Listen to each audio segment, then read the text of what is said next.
Chops ಏನು ಕೇಳಿದ್ದು? ಹಾಂ, ಚಿಕನ್ ಫ್ರೈಗ?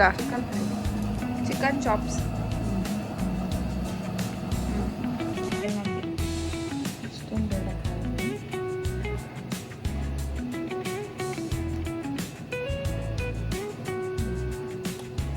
ಸೊ ಈಗ ನಾವು ಒಂದು ಕಡಾಯಿಗೆ ಆಯಿಲ್ ಹಾಕ್ಕೊಂಡು ಚಿಕನ್ ಕೂಡ ಹಾಕಿ ಮತ್ತು ಉಪ್ಪು ಕೂಡ ಹಾಕ್ಕೊಂಡು ಚೆನ್ನಾಗಿ ಫ್ರೈ ಮಾಡ್ಕೊತಾ ಇದ್ದೀವಿ.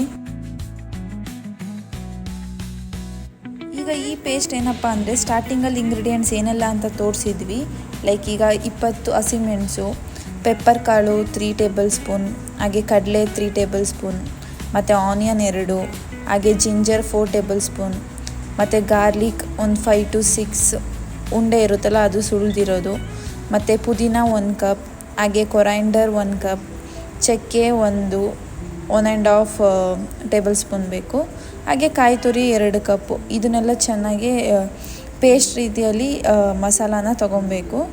ನಂತರ ಈ ಚಿಕನ್ ಈಗ ಏನು ಸಾಲ್ಟಲ್ಲಿ ನೀವು ಫ್ರೈ ಮಾಡಿರ್ತೀರಾ ಅದಕ್ಕೆ ಇವಾಗ ಸ್ವಲ್ಪ ತಾದ್ಮೇಲೆ ಈ ಪೇಸ್ಟ್ ಹಾಕ್ಕೊಂಡು ಚೆನ್ನಾಗಿ ಈ ಥರ ಬಾಯ್ಲ್ ಮಾಡ್ಕೊಳ್ಳಿ.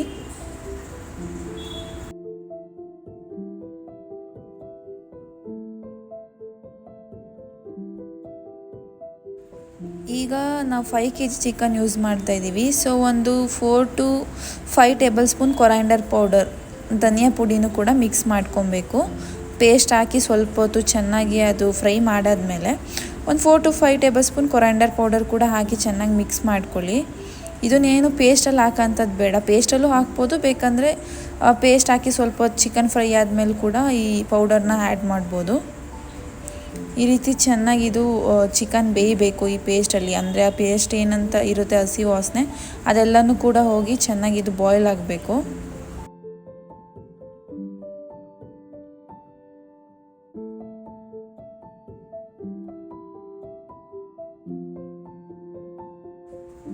ಈ ರೆಸಿಪಿನ ಯೂಶಲಿ ಚಿಕನ್ ಫ್ರೈ ಅಂತಲೂ ಕರೀತಾರೆ, ಹಾಗೆ ಚಿಕನ್ ಚಾಪ್ಸ್ ಅಂತಲೂ ಕರೀತಾರೆ.